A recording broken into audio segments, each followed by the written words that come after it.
দালাল হলো এমন ব্যক্তি যিনি একই সঙ্গে এক পক্ষকে লুট এবং অন্য পক্ষকে সর্বশান্ত করতে সিদ্ধহস্ত। এক প্রাক্তন ব্রিটিশ প্রধানমন্ত্রীর বলা এই কথার সত্যতা টের পাওয়া যায় এই রাজ্যের সরকারি হাসপাতালগুলোতে ঢু মারলে। রাজ্যের সরকারি হাসপাতালগুলো শিরায় শিরায় ক্যান্সারের মতো ছড়িয়ে পড়েছে দালাল রাজ, যার প্রভাবে সরকারি চিকিৎসা ক্রমশ তার প্রাণশক্তি হারাচ্ছে আর রোগীরাও দালালের ফাঁদে পড়ে একেবারে সর্বশান্ত হচ্ছেন। সম্প্রতি নবকলেবরে দালাল দমনে উৎসাহ দেখাচ্ছে রাজ্য সরকার, শুরু এসএসকেএম থেকে।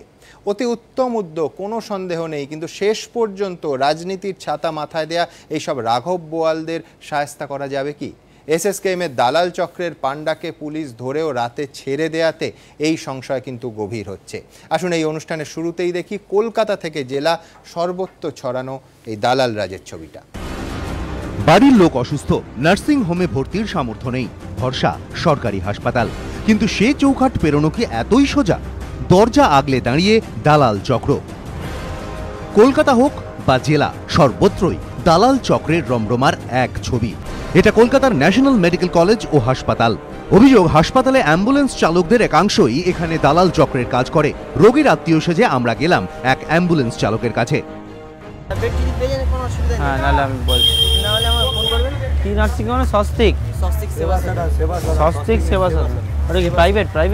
প্রাইভেট আছে মানে অনেক কম। তুমি দেখো না, ফোন করে দেখো না যদি ওখানে খালি থাকে। হ্যাঁ বনি ভাই बोल रहे ना कि एक तो मेडिसिन पेशेंट है, उसको वहाँ स्वास्थ्य सेंटर में भर्ती कराना है। पेशेंट बचाते चाहो, ट्रीटमेंट ভালো পাতে চাও তো सक्सेस নাহলে লাভবাইক নিয়ে চলে সব থেকে বেস্ট। এবার আমরা গেলাম আরজিকর মেডিকেল কলেজ হাসপাতালে। এখানেও সর্ষের মধ্যেই ভূত। নিরাপত্তা রক্ষীর সঙ্গে কথা বলতেই মিলল দালাল চক্রের হদিশ। আর দেবে কি কার্ডিওলজিতে? কার্ডিওলজিতে এখানে দেবে? হ্যাঁ। তো ওখানে স্টাফদের সাথে কথা বলেন? আমি ওখানে গেছি, বলতে বেড নেই। ওয়ার্ড বয় বা স্টাফদের সাথে কথা বলেন, যদি কিছু বলবেন যে কিছু দরকার হলে আমি লাগলে দেবো। কত 1-200 টাকা, 200-100 টাকা বললে। হ্যাঁ, দালাল চক্রের এই দাপট শহর ছাড়িয়ে থাবা বসিয়েছে জেলাতেও। তার জলজ্যান্ত প্রমাণ বারাসাত সদর হাসপাতালের এই ছবি। সোমবার সকালে আউটডোরে গিয়ে আমরা দেখলাম রোগীদের লম্বা লাইন। গরমের মধ্যেই ঘন্টার পর ঘন্টা ধরে ঠাঁয় অপেক্ষায় রোগী এবং তাদের আত্মীয়রা। কিন্তু এত দীর্ঘ অপেক্ষা কেন? ক্ষুব্ধ রোগীদের অভিযোগ, লাইনের নিয়ন্ত্রণ দালালদের হাতে। অনেক দালাল আছে যারা বলছে আসুন আমরা এখান থেকে দিচ্ছি, সেখান থেকে ঢুকিয়ে দিচ্ছে, দালাল ঢুকিয়ে দিচ্ছে। একটু এগিয়েই আমরা দেখলাম আউটডোরের দরজা আগলে দাঁড়িয়ে এক ব্যক্তি। তিনি কে? প্রশ্ন শুনেই থতমত। কার্যত খাবি খেতে খেতে একের পর এক উত্তর বদলালেন। আপনি লাইন ঠিক করছেন কেন? না তো সব ঢুকে যাচ্ছে তো। আপনি কি স্টাফ না হাসপাতালে? তাহলে আপনি লাইন ঠিক করছেন? রোজ এখানে এরকম, রোজ এরকম। কারা ঠিক করে আপনাদের এখানে গাড়ি ঠিক করে আমরা নিজেরাই ঠিক করে আমার আপাতত। রোগীদের অভিযোগ, এরাই আসলে দালাল। কে ভেতরে যাবে না যাবে সব ঠিক করে এরাই। যদিও সুপার সুব্রত মণ্ডলের দাবি, দালাল চক্রের কথা তার জানা নেই। বর্ধমান মেডিকেল কলেজ হাসপাতালে আউটডোরের টিকিট 2 টাকা, তবে দালালদের হাতে 50 টাকা গুজে লাইনে না দাঁড়িয়েই মিলবে সেই টিকিট। দেখুন, নাম বয়স লিখে দিলে হয়ে যাবে? নাম বয়স আর মেডিসিন। আচ্ছা, আর কত টাকা লাগবে? 50 টাকা দিলে হয়ে যাবে। সুপার কি বলছেন? বর্ধমান মেডিকেল কলেজে এখনও দালাল চক্র আমাদের রয়েছে। আমরা এই দালাল চক্র নির্মূল করার ব্যাপারে আমরা লাগাতার চেষ্টা করে যাচ্ছি। দুর্গাপুর মহকুমা হাসপাতালেও সর্ষের মধ্যে ভূতের মতো দালাল চক্র রয়েছে হাসপাতালের ভেতরেই। রোগীদের পরিবারের অভিযোগ, হাসপাতালের কিছু অ্যাম্বুলেন্স চালকই দালাল চক্র চালাচ্ছে। দালাল ঢুকিয়ে দালাল বই যেত হাসপাতালে দালাল আছে। কিছু লোক তো আমার কাছে খবর আছে, বিভিন্ন রকম লোক ঘোরাফেরা করে, তারা বিভিন্ন অসুস্থ রোগীদের সুযোগ সুবিধা পাইয়ে দেওয়ার নাম করে টরে। অভিযোগ, এই হাসপাতালের 4র্থ শ্রেণীর কর্মীদের একাংশ তো টাকা ছাড়া স্ট্রেচারে হাতও দেন না। এ নিয়ে 4র্থ শ্রেণীর এক কর্মীর সঙ্গে কথা বলতে গেলে তিনি কার্যত মুখ লুকিয়ে পালান। আর তোমাদের বিরুদ্ধে অভিযোগটা তো শোনো আগে, অভিযোগটা তো শোনো দাদা, এর অভিযোগটা তো শোনো। হাসপাতালের ডেপুটি সুপার লিখিত অভিযোগ পেলে ব্যবস্থার আশ্বাস দিয়েছেন। এখন কে কিভাবে করছে আমাদের কাছে এটা রিপোর্ট যেত ততক্ষণ পর্যন্ত আমাদের অভিযোগ না আসে, লিখিত অভিযোগ যদি না পায়, হ্যাঁ নিশ্চয়ই যদি অভিযোগ সেরকম হয় নিশ্চয়ই আমরা তদন্ত করব। কলকাতা থেকে জেলা বিভিন্ন সরকারি হাসপাতালে এভাবেই রোগীদের পকেট কেটে নিজেদের পকেট ভরাচ্ছে দালাল চক্র। এবিপি আনন্দ। ডক্টর অনুপ মজুমদারকে দিয়ে শুরু করবো। ডক্টর মজুমদার, আপনি এসএসকেএম এর বিভাগীয় প্রধান ছিলেন রেডিওথেরাপি ডিপার্টমেন্টে। আমি বলছি যে সরকারের ভূমিকা, পুলিশের ভূমিকা, স্বাস্থ্য দপ্তরের ভূমিকা আমরা প্রায়ই আলোচনা করি। দুর্ভাগ্যের সেটা হচ্ছে চিকিৎসকদের একটা ভূমিকা থাকছে। এই দালাল চক্র যাদের এখনো পর্যন্ত পুলিশ গ্রেফতার করেছে, একেবারে সরাসরি ডাক্তারবাবুদের সঙ্গে যোগাযোগ, কোথায় সমস্যাটা? দেখুন, সমস্যা হচ্ছে অত্যন্ত গভীর। তার কারণ হচ্ছে আমাদের হাসপাতালে যে শয্যা সংখ্যা সীমিত করা আছে তার চেয়ে ভর্তির চাহিদা অনেক।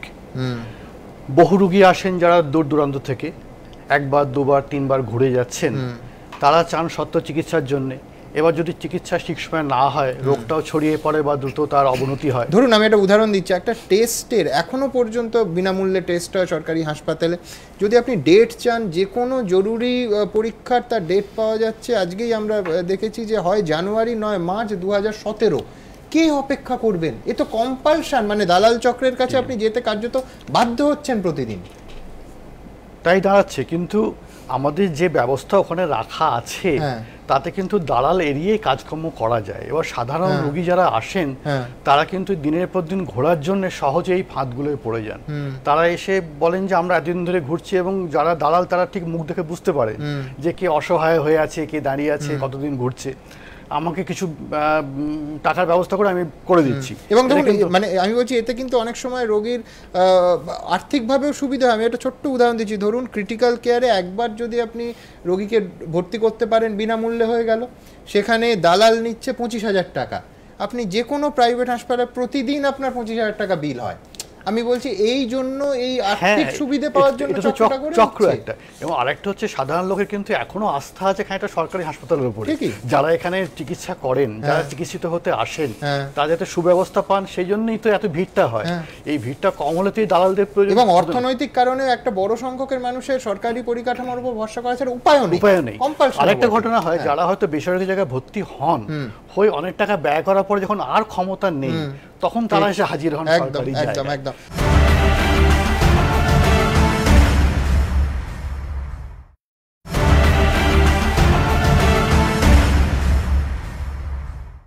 আমি দ্রুত একবার দেখব যে একদম রোগীর দৃষ্টিভঙ্গি থেকে, তার আত্মীয় স্বজনের দৃষ্টিভঙ্গি থেকে কিভাবে এই দালাল চক্রের শিকার তারা হচ্ছেন এবং কার্যত একাধিক পরিবার সর্বশান্ত হচ্ছে।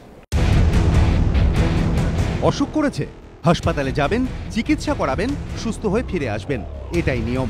কিন্তু এই সাধারণ ব্যাপারটা এখন আর এত সাধারণ নেই। কারণ সাধারণ মানুষ আর সরকারি আরোগ্য নিকেতনের মাঝে বাধা হয়ে দাঁড়িয়ে দালাল চক্র। রোগীদের পরিবারের দাবি, বিভিন্ন সরকারি হাসপাতালের নিয়ন্ত্রণ এখন কার্যত এই দালালদের হাতেই। কে কোথায় ভর্তি হবে, কোথায় কার কোন পরীক্ষা হবে, সব তাদের হাতেই। আর এর ফলে সাধারণ মানুষের যে কি পরিমাণ দুর্দশা তা কেবল তারাই জানে।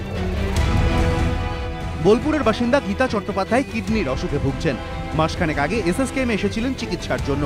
তার দাবি, হাসপাতাল থেকে বলা হয় বেড নেই। টানা 26 দিন কার্যত কোনো চিকিৎসা ছাড়া পড়েছিলেন অবজারভেশন ওয়ার্ডে। তার দাবি, অসহায় অবস্থা দেখেই তাদের ছেকে ধরে রাজ্যের একমাত্র সরকারি সুপার স্পেশালিটি হাসপাতালের দালালরা। অদ্ভুতভাবে তাদের হাতে 6,000 টাকা গুঁজে দিতেই নেফ্রোলজি বিভাগে বেডের বন্দোবস্ত হয়ে যায়। বারবার ঘুরে গিয়ে কত আসা যাওয়া করবো, তারপরে ওদের চক্রে পড়ে করলাম, ওই টাকা পয়সা নিয়ে তারপরে ওরা অবজারভেশনে পড়ে দিল। কত নিল টাকা? ওই তো 6,000-এর মতো নিয়েছে। 6,000 দিলেন কেন? তাহলে আমাকে বাড়ি ফিরে যেতে হবে। ও বেড পেতে টাকা হচ্ছে না তো, বেডই পেছি না তো। সিউড়ির বাসিন্দা এই মহিলার ছেলে পথ দুর্ঘটনায় গুরুতর জখম হন। সেই সিউড়ি থেকে ছেলেকে নিয়ে বারবার ছুটে আসতেন এসএসকেএমে, কিন্তু বারবার এলেও বেড মেলেনি বলে অভিযোগ। এরপরই আশপাশে ঘুরঘুর করতে শুরু করে দালালরা। তাদের হাতে 2,000 টাকা গুঁজে দিতেই রাতারাতি বেডের বন্দোবস্ত হয়ে যায়। বললো টাকা লাগবে, টাকা এনেছো তো? টাকা লাগানে এইখানে দেখবো না। আমি বলছি হ্যাঁ টাকা এনেছি। দিয়ে আবার 2,000 টাকা দিলাম, দিয়ে আবার দিয়ে আবার তারপর দেখলো, না হলে দেখছিল না। এই মানুষগুলোর কাঁড়ি কাঁড়ি টাকা খরচ করার সামর্থ্য নেই বলেই ছুটে আসেন সরকারি হাসপাতালে, কিন্তু সেখানেও এখন টাকার খেলা চলছে। এসে শুনছেন বেড নেই, অথচ দালালদের প্রণামী বাক্সে টাকা ফেলতেই মিলছে বেড। ঠকছেন সেটা বুঝতে পারছেন, কিন্তু কিচ্ছু করার নেই। চোখের সামনে কাছের মানুষকে ছটফট করতে গিয়ে দেখা যায়, ফলে সরকারি হাসপাতালেও দালাল চক্রের খপ্পরে পড়ে সর্বশান্ত হচ্ছেন দিন দরিদ্র মানুষ। দালালদের খপ্পরে পড়ে এভাবেই টাকা হারিয়েছেন অনেকে। তারা হাপিত্যেশ করছেন, যদি সিস্টেমটা আগে থেকেই এমন শক্ত থাকতো তাহলে হয়তো এমন পরিস্থিতির মধ্যে তাদের পড়তে হতো না। নিমাই পান্ডা, এবিপি আনন্দ, কলকাতা। প্রস্তাব তুমি এক্ষুনি বলবে যে এই তৃণমূলের জামানায় দালাল চক্র এত সক্রিয়। আমি তোমায় বলছি একাধিকবার তখন রাজ্যের স্বাস্থ্যমন্ত্রী সূর্যকান্ত মিশ্র গর্জন করেছেন যে এসএসকেএমে দালাল চক্র ভাঙা যায়নি। ইনফ্যাক্ট পিজি হাসপাতালকে ঠাট্টা করে অনেকে পল্টু গোপালের হাসপাতাল বলতো। আমি বলছি দুজন, আমি তাদের নাম করছি না, দুজন কর্মী ইউনিয়নের নেতা সুপারের ঘরে বসে থাকতো। আজকে রাজেন তো বাইরে অফিস করেছিল। আমি বলছি এইটা কিন্তু একেবারে তার সমস্ত শ্রীবৃদ্ধি বামফ্রন্ট আমলেই হয়। আমি শুরুতে যে কথা বলবো যে আমার 2009 সালের ঘটনার কথা মনে পড়ে যাচ্ছে। শুধু এই হাসপাতালটা পরিকাঠামো নয়, গরিব মানুষের পরিষেবার জন্য গোটা পশ্চিমবাংলায় ছোট ছোট ব্লক হসপিটাল থেকে সরকারি হসপিটালে 77 সালে 12% মানুষ তারা হচ্ছে সরকারি পরিষেবা পেত। 2010 সালে সেটা প্রায় 70% পৌঁছেছে। 2009 সালের শেষের দিকে প্রণব মুখার্জি, এখন রাষ্ট্রপতি, তিনি পলাশির কাছে একটা রাস্তায় অ্যাক্সিডেন্ট হয়, তার নাকাশিপাড়া প্রাইমারি হেলথ সেন্টারে তাকে নিয়ে যাওয়া হয়। মাথায় 18টা সেলাই পড়েছিল, তারপর 6 মাস মনে আছে আপনাদের গল্ফ টুপি উনি পরতেন। ওনাকে যখন তারপর হেলিকপ্টারে করে নিয়ে যাওয়া হয় দিল্লিতে আর্মি হসপিটালে, তখন ওনারা তাকে বলেন যে আপনার যা চিকিৎসা করার নাকাশিপাড়া প্রাইমারি হেলথ সেন্টারই হচ্ছে। মনে আছে এমন বিকেন্দ্রীকরণ করেছো যে আসল হাসপাতালের চাবিটা দালালদের হাতে ছিল। আমি বলছি তখনও ছিল, আজকেও তার ব্যতিক্রম। আমি বলছি যে সে সময় আমাদের দৃষ্টিভঙ্গি ছিল কত বেশি গরিব মানুষকে সরকারি পরিষেবার আওতায় নিয়ে আসা যায়। এক, দ্বিতীয় হচ্ছে তখন সে সময় বললেন যে না এটা ভালো হচ্ছে না, আমরাও মানছিলাম যে ভালো হচ্ছে না। মানুষ রায় দিয়েছে, পরিবর্তন হয়েছে। পরিবর্তনের পর কি হচ্ছে আমাদের রাজ্যে? হসপিটালে বড় বড় গেট হয়েছে, নীল সাদা রং হয়েছে, কুকুরের ডায়ালিসিস হচ্ছে, আর ভালো চিকিৎসকদের তাড়ানো হচ্ছে। এইগুলো পার্থক্য। কিছু দালাল চক্র ছিল না, আমি কথা বলছি না, কিন্তু আজকে কে দালাল চক্র চালাচ্ছে, কার নেতৃত্বে? যে মন্ত্রী জেলে ছিল তার নেতৃত্বেই তো এসএসকেএম এই দালাল চক্র শুরু হয়েছে। কিন্তু দালাল চক্রের বিরুদ্ধে তোমরা তুমি মমতা ব্যানার্জির কথা বললে, মমতা ব্যানার্জি কথা এ ধরনের নোংরা শব্দ বলতো পল্টু গোপাল হসপিটাল, এটা ঠিক নয়, এটা ঠিক কথা নয়। বরং আমি তোমাকে বলছি ফ্যাক্ট ইজ কৌস্তব, আজকে তো 7 দিনে 7 জন দালাল অ্যারেস্ট হয়েছে। তুমি একটা বামফ্রন্ট আমলের একটা পরিসংখ্যান ওই শুধু এসএসকেএমে আমায় দেখাও, এই স্টুডিওতে বসে যে আমি এতজন দালালকে অভিযান চালিয়ে ধরেছি। এর বিরুদ্ধে তো তোমরা আন্দোলন করছিলে না। 5 মিনিটের কথায় আলোচনায় তো উদাহরণ দাও না, অনেক রকম উদাহরণ আছে, কিন্তু সেটা ছিল। কিন্তু আমার কথা হচ্ছে মানুষ তো যদি নাই থাকে তাহলে সূর্যকান্ত মিশ্র তৎকালীন স্বাস্থ্যমন্ত্রীকে বলতে হয়েছিল কেন যে এসএসকেএম এ দালাল চক্র আমি ভাঙবো? আমি তো বললাম যে ছিল, কিন্তু মানুষ পরিবর্তন চাইলো, তারপরে কি হয়েছে? বিমলদার কাছে আমার সংশয়টা সম্পূর্ণ অন্য। সেই সংশয় আসার আগে আমি দ্রুত একবার দেখব এসএসকেএম এ এই নবকলেবরে উদ্যোগ যেটা শুরুতেই বললাম, দেখুন। এমার্জেন্সির রোগীর বেড পাওয়া হোক কিংবা আউটডোরের টিকিট অথবা ব্লাড ব্যাংকে রক্ত, এমনকি ক্রিটিক্যাল কেয়ার ইউনিটের শয্যা, সরকারি হাসপাতালগুলিতে চেনারও অভিযোগ দালালদের ধরলে সব পাবেন, না হলে চরম ভোগান্তি। হাসপাতালগুলি থেকে দালাল চক্রের এই ভূত তাড়াতেই সম্প্রতি উদ্যোগী হয়েছে রাজ্য সরকার। রাজ্যের 1 নম্বর সরকারি হাসপাতাল এসএসকেএমে যেমন গত কয়েকদিনে নজরে পড়েছে তৎপরতা। হাসপাতাল চত্বরে পুলিশের সংখ্যা বাড়ানো হয়েছে, মোতায়েন করা হয়েছে আরও মহিলা পুলিশ, সিসিটিভি ক্যামেরায় চালানো হচ্ছে নজরদারি, রোগীর আত্মীয় সেজে ঘুরে বেড়াচ্ছে সাদা পোশাকের পুলিশ। এর ফলও মিলেছে হাতে নাতে, একেবারে হাতে নাতে ধরা গিয়েছে বেশ কয়েকজনকে। দালালির অভিযোগে গত 7 দিনে গ্রেপ্তার করা হয়েছে 7 জনকে। 2 দফায় জেরা করা হয়েছে হাসপাতালের তৃণমূল কর্মী সংগঠনের নেতা রাজেন মল্লিককে। ধরপাকড় শুরু হতেই বহিরাগত দালালরা উধাও হয়ে গিয়েছে, কিন্তু শস্যের মধ্যে ভূতের মতো বাসা করে থাকা দালালদের রাজত্ব বন্ধ হবে তো, এই প্রশ্ন কিন্তু অনেকের। যেখানে সাধারণ মানুষ বেড বা রক্ত পায় না, সেখানে তুড়ি মেরে কিভাবে তা হাজির করে ফেলে দালালরা? হাসপাতালের চিকিৎসক ও প্রশাসনিক কর্মীদের একাংশের যোগ না থাকলে কি এভাবে দালাল চক্র কাজ করতে পারে? প্রশ্ন ভুক্তভোগীদের। অনেকেরই বক্তব্য, দালাল চক্র রুখতে সরকার যে উদ্যোগী হয়েছে সেটা চোখে দেখা যাচ্ছে, কিন্তু এই আমল কি সে আমল? দালালদের এই রমরমান নেপথ্যে বরাবরই রাজনৈতিক রাঘব বোয়ালদের হাত থাকার অভিযোগ উঠেছে। দালাল চক্রের ক্যান্সার সারাতে কি সেই সব প্রভাবশালীদের ধরার সাহস দেখাতে পারবে সরকার? কানে টান দিয়েছে সরকার, মাথা আসবে তো? নিমাই পান্ডা, এবিপি আনন্দ।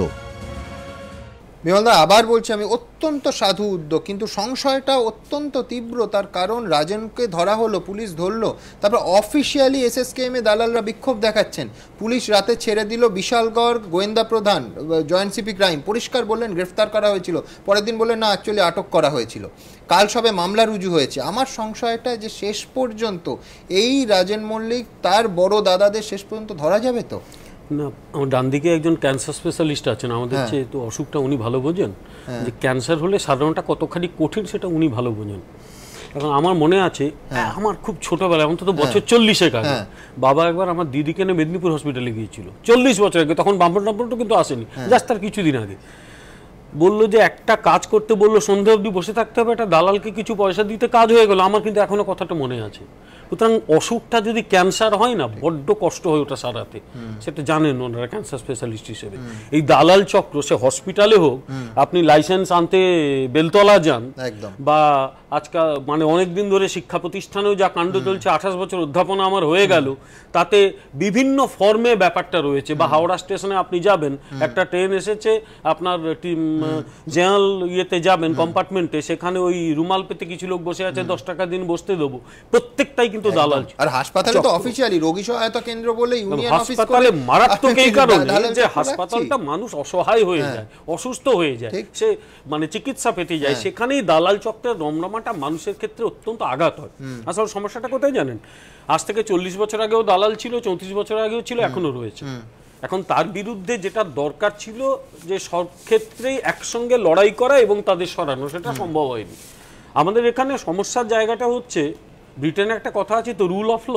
আমাদের এখানে রুল অফ লটা আমরা ঠিকমতো চালাই না, অর্থাৎ আইনটা সমভাবে প্রযোজ্য, এবং ওই দালালকে একবার ধরে নেওয়া হলো, পুলিশ 3-4টে চটথাপ্পড় মারলো, ছেড়ে দিয়ে পরের দিন আবার সে চলে গেল। ও জানে যে পুলিশ ওকে মারবে, ছেড়ে দিয়ে পরের দিন দালালি করবে, সে বেলতলাতে হোক, হসপিটালে হোক, বা অন্য কোথাও হোক, হাওড়া স্টেশনে। এবং ওই শেকড়টার উপরে আর উঠছি না, আমি দালালেই আটকে থাকি। তবে আবার বলি, এক্ষেত্রে আমাদেরও কিছুটা দোষ আছে। 2005 সালে আমার মনে আছে, ওই এসএসকেএম এর অঙ্কোলজি ডিপার্টমেন্ট আমার বাবাকে আমি চিকিৎসা করিয়েছিলাম, বোম্বেতে নিয়ে গিয়েছিলাম, ওখানে কিছু চিকিৎসা হয়েছিল, তারপর কতগুলো কারণে আমি যেতে পারিনি। ডক্টর মজুমদারও চিকিৎসা গোষ্ঠীর মধ্যে ছিলেন, ওনাকে দেখে আমার মনে পড়লো আমার কোথাও কিন্তু দালালের কাছে যাওয়ার প্রয়োজন হয়নি। আমি কিন্তু যখনই দু একজন জিজ্ঞেস করেছি দাদা কিছু দরকার, ওনার ঠেসে এক থাপ্পড় মারবো, তখন কিন্তু পালিয়ে গেছে। আমরাও বহু ক্ষেত্রে, উনি তো অধ্যাপক, উনি আমার মাস্টার মশাই, ওনাকে নিয়ে সমস্যা না, গ্রামের গরিব মানুষ তারা আমি সেই কথাটাই বলতে চাই। মুখ্যমন্ত্রী বলছেন মুখোশ হলো বিনা পয়সায় চিকিৎসা, আর মুখ হচ্ছে 2 টাকার টিকিট বিক্রি হচ্ছে 200 টাকায়। পেসমেকারে সরকার টাকা নিচ্ছে না, আমার তোমার পয়সায়, করের পয়সায় পেসমেকার যাচ্ছে, আর সিন্ডিকেট 40,000 টাকায় পেসমেকার বিক্রি করছে। না, এইটা হচ্ছে একটা লাইনেই শেষ করি। আসলে এই যে অপরাধ চক্র আগে স্পোরেডিক হইতে ছিল, দুর্ভাগ্যবশত যখন কথাগুলো বললো আমাকে বলতে বাধ্য হচ্ছে, সেটা একটা সংগঠিত অপরাধ চক্র ব্যাকড বাই পলিটিক্যাল পার্টি, সেটা কিন্তু স্টার্ট করেছে ওই বাম আমলে। অনেক পাপ তৈরি করেছে, যে পাপের ফল এখন ভোগ করতে হবে, কিছু করার নেই। 6 বছরে ক্যান্সার ভালো করা যায় না, অনুপ বাবু আছেন, ক্যান্সার ভালো করতে অনেক মানে পরিশ্রম লাগে। আমি বিমান মৈত্রের কাছে যাব। আপনি দালাল চক্রের শিকার, মানে আমি বলছি একজন ভুক্তভোগীর দৃষ্টিভঙ্গি থেকে দেখলে, মানে সন্ধ্যের পর অন্ধকার যত নাবে, সকালেও থাকে, আমি বলছি হাসপাতালে সব থেকে দালাল চক্র সক্রিয় হয়। একদিকে হাসপাতালে ভর্তি করে দিলে দালালি, কিংবা ওই হাসপাতালে যদি সিট না পায় বাইরের হাসপাতালে নিয়ে গিয়ে সেখান থেকে দালালি। ঠিক ছবিটা ঠিক কিরকম, আপনার চোখে কি ধরা পড়েছে? এই একটা অভিজ্ঞতার আমি মানে আমি বলবো এটা ভাগ্যবান বোধহয় যে আমাদের ক্লাবেরই একটি ছেলে হঠাৎ সন্ধ্যার দিকে অসুস্থ হয়ে পড়ে। তো কি করব, তো সঙ্গে সঙ্গে তার একটা ট্যাক্সি ডাকা হলো, তো সঙ্গে তার মিসেস, তিনি গ্রামের মহিলা, সঙ্গে সঙ্গে তাকে পাঠিয়ে দেওয়া, এবং আমরা দুজন পেছনে যাই। যাওয়ার পরেই একটা ব্যস্ততা, কোথায় কি রাখবো, এবং ওখানে একটা ষণ্ড-মার্কা লোক দেখেই বুঝতে পেরেছে যে, তো এসে বললো যে পেশেন্ট কী সমস্যা, ভর্তি করিয়ে দেবো। তো আমার মনেই নেই এক্সাক্ট ফিগারটা, তবে 2000 টাকার কমে আমাকে বলেনি, 2 বা 2.5 আমাকে বলেছে। তো পরে আমি বললাম ঠিক আছে, শুনছি। শোনার পর এবার যখন হলো না, তাকে ওই একটা বেঞ্চের মধ্যে শুয়ে রাখা হলো। তো রাত অনেক হয়ে গেল। তারপরের দিন আমরা এক প্রভাবশালী মন্ত্রীর একটু সান্নিধ্য পেয়েছিলাম, পরে তাকে কিছুদিনের জন্য ওখানে অ্যাডমিশন দেওয়া হয়েছিল। তো আলটিমেটলি তাকে ওখান থেকে শিফট করে ব্যাঙ্গালোরে নিয়ে গিয়ে ট্রিটমেন্টটা হয়েছে। তো এইটার কিন্তু একটা সেই দিন সময় একদম ভীষণভাবে পরিষ্কার হয়ে গেছে, ওরা একদম ঘুরে ফিরে বা অদ্ভুত, মানে বডি ল্যাঙ্গুয়েজ দেখলে ওরা ঠিক বুঝতে পারে একদম কার কি দরকার। অদ্ভুতভাবে সুমন, আমি নিজে নিভেন্সে এক বন্ধুর সঙ্গে গিয়েছিলাম, তার ওয়াইফের চিকিৎসা, সেখানে কিন্তু আমি সত্যি দালাল দেখিনি এই লেভেলে। আমি কিন্তু কেউ এসে বলেনি যে ভর্তি করবেন, পয়সা দিন। এমনকি ভেলোরে 2-1 আমি গেছি, আমি 2-1 বন্ধুর সঙ্গেই গেছি, হয়তো চিকিৎসা করতে গেছি, সেখানেও এরকম দালালহীন সিস্টেম সম্ভব, অসম্ভব নয়, সন্দেহ নেই। আপনার সবাইকে অসংখ্য ধন্যবাদ। আমি আবার বলছি যে অত্যন্ত সাধু উদ্যোগ, গত 7 দিনে 7 জন দালালকে গ্রেফতার করা হয়েছে শুধু এসএসকেএম থেকে, সাধু উদ্যোগ। কিন্তু ওই রাঘব বোয়ালদের অবধি আমরা পৌঁছতে পারবো তো? যদি না পারি, এই ধরনের সাফ করার, দালাল চক্র নির্মূল করার উপায় কিন্তু আমাদের হাতে আর নেই, তার কারণ শেকড়ে পৌঁছতে হবে, গোড়ায় পৌঁছতে হবে। এই অনুষ্ঠান শেষ করব, একটু আগে বিমানবাবু দালাল চক্রের ছবিটা তুলে ধরছিলেন, সেই দালাল চক্রের স্বরূপ ক্যামেরার সামনে যা ধরা পড়েছে আপনাদের সামনে হাজির করে। সুনীতি ঘোষের কোমরে চোট, পরীক্ষা না হলে চিকিৎসা শুরু হচ্ছে না। কবে তারিখ পেয়েছেন শুনুন। ডেট দিয়েছে আপনার 17/3/17 সাল। এই টেস্ট হলে তারপর ট্রিটমেন্ট। এর আগে তো আমি কিছু করতে পারছি না। হ্যাঁ, মাজা ব্যথা নিয়ে ঘুরতে হবে, তাছাড়া কি করবো। কাটোয়ার আনসার আলীর এমআরআই করতে হবে, তারিখ পেয়েছিলেন 9 মাস পর, কিন্তু তারপরও পরীক্ষা হয়নি। কেন? এমআরআইয়ের জন্য আমি এখানে জমা দিয়েছিলাম কাগজ, 9 মাস পরে বললে এমআরআই হবে আজকের ডেটে। তো আজকে আসলাম, কাগজ জমা নিল, বলছে মেশিন খারাপ আছে, আবার 1 মাস পর আসো। তাহলে বলুন পেশেন্ট কি বাঁচবে? কলকাতার 2 পরিচিত সরকারি হাসপাতালের এই হাল, এর জন্যও সেই দালাল চক্রই দায়ী বলে দাবি অনেকের। কারণ তাদের ছাড়া নাকি কোনো পরিষেবাই সময়ে পাওয়া সম্ভব নয়। আউটডোরের সময় পেরিয়ে গেলে রোগী ভর্তি করা হয় এমার্জেন্সিতে, কিন্তু এমার্জেন্সি বিভাগ থেকে স্পেশালিটি বিভাগে রোগী পাঠানো যায় না। আর টাকার বিনিময়ে ঠিক এই কাজটাই করে দালাল চক্রগুলি। অভিযোগ, দালালরাই এমার্জেন্সির মাধ্যমে রোগীদের বিভিন্ন স্পেশালিটি বিভাগে ভর্তি করে দেয়, সেটা অবশ্যই বিনামূল্যে নয়, 5 থেকে 10 হাজার টাকার বিনিময়ে। অর্থাৎ সরকারি হাসপাতালে যেখানে চিকিৎসা বিনামূল্যে হওয়ার কথা, সেখানে চৌকাঠ পেরোতেই মানুষকে গুনতে হচ্ছে মোটা টাকা। সূত্রের খবর, বিভিন্ন বিভাগ অনুযায়ী আবার টাকার অঙ্কটাও পাল্টায়। আর এই দালাল চক্র শুধু হাসপাতালের মধ্যেই সীমাবদ্ধ নেই। অভিযোগ, কখনো কখনো তারা রোগীকে কম খরচে ভালো চিকিৎসার লোভ দেখিয়ে সরকারি হাসপাতাল থেকে নার্সিং হোমেও পাঠিয়ে দেয়। বদলে সেই নার্সিং হোম থেকে দালালদের পকেটে ঢোকে মোটা টাকার কমিশন। এমনকি দালাল চক্রের চক্রবুহে পড়ে ব্লাড ব্যাংক থেকেও বাড়তি টাকা দিয়ে অনেককে রক্ত নিতে হয় বলে অভিযোগ। নিমাই পান্ডা, এবিপি আনন্দ, কলকাতা।